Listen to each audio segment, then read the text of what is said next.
কিছুটা হলেও সমাধান দেওয়ার চেষ্টা করবেন। তো কথা মতো বাড়ি থেকে বেরিয়ে ওই ইমামের কাছে চলে গেলাম। ওনার বাড়িতে যাওয়ার পর আমি বললাম, আসসালামু আলাইকুম হুজুর, ভালো আছেন?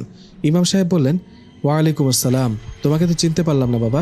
হুজুর, আপনি যে মসজিদে নামাজ পড়ান আমি সেই মসজিদের মুসল্লি। আমার বাড়ি এই তো কিছুটা দূরে।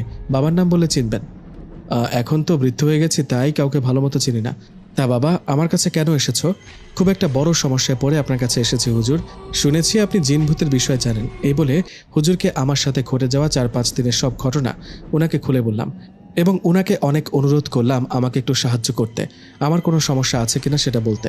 আমার কথায় ও অনুরোধে হুজুর বললেন, ঠিক আছে বাবা, তুমি একটু বসো, আমি ভেতর থেকে আসছি, একটু সময় লাগবে। আমি তোমার কাছে না আসা পর্যন্ত তুমি এখানেই থেকো, হুট করে আমার কাছে আবার এসো না, কেমন? এই বলে উনি চলে গেলেন। এদিকে আমি সেখানে বসে বসে অপেক্ষা করতে লাগলাম। এভাবে কয়েক মিনিট কেটে যাওয়ার পর ইমাম হুজুর ভেতর থেকে বেরিয়ে এলেন।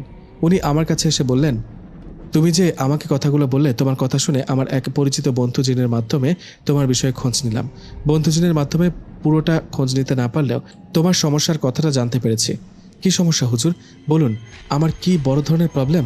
বিষয়টা তেমনই, কারণ তোমাকে ব্ল্যাক ম্যাজিক তথা কালো জাদু করা হয়েছে। কি? আমাকে কালো জাদু করা হয়েছে? হুজুর কি বলেন? আমাকে কে কালো জাদু করবে? জীবনে চলতে গেলে কত মানুষের সাথে তো কথা কাটাকাটি, ঝগড়াঝাটি, মারামারি হয়ে থাকে। এগুলোর জন্য অনেকে কালো জাদু করে। এছাড়াও শত্রুতার জেদে মানুষ কালো জাদু করে থাকে। তোমাকে কালো জাদু করে কিছু দুষ্ট খারাপ জিনকে পাঠানো হয়েছে।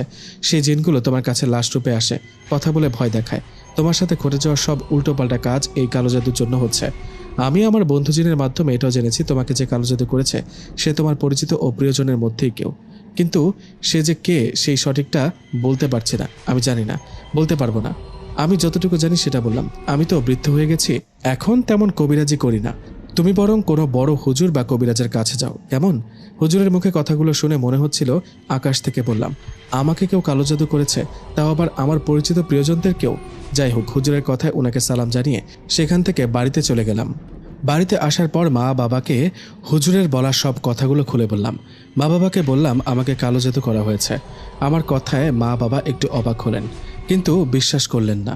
উল্টো আমাকে বললেন, নিশাত বাবা, কি বলিস? তোকে কে কালো জাদু করতে যাবে শুনি? তুই এখনও ছেলে মানুষ, তোর সাথে কার শত্রুতা থাকবে যে রেগে কালো জাদু করবে? আমি তো জানি না বাবা, বিশ্বাস করো। আমার কথা বিশ্বাস না হলে তোমরা নিজে হুজুরের কাছে যাও, গিয়ে জিজ্ঞেস করো, উনি তোমাদের সব বলবে। সত্যি নাকি? আচ্ছা, তোর কথা যদি সত্যি হয় তাহলে কাল যাব। যদিও আমি এসব জিনভূত বিশ্বাস করি না, তোর এমন সমস্যার জন্য ঠিকই যাব। যাই হোক, মা বাবার কথা শুনে একটু সান্ত্বনা পেয়ে রুমে চলে গেলাম।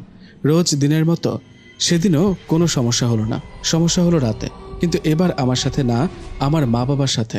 মা বাবা দুজনই সে রাতে একটা স্বপ্ন দেখলেন। মা বাবা দেখলেন একটা ভয়ঙ্কর অবয়ব মা বাবাকে বলছে, হুজুর বা কবিরাজের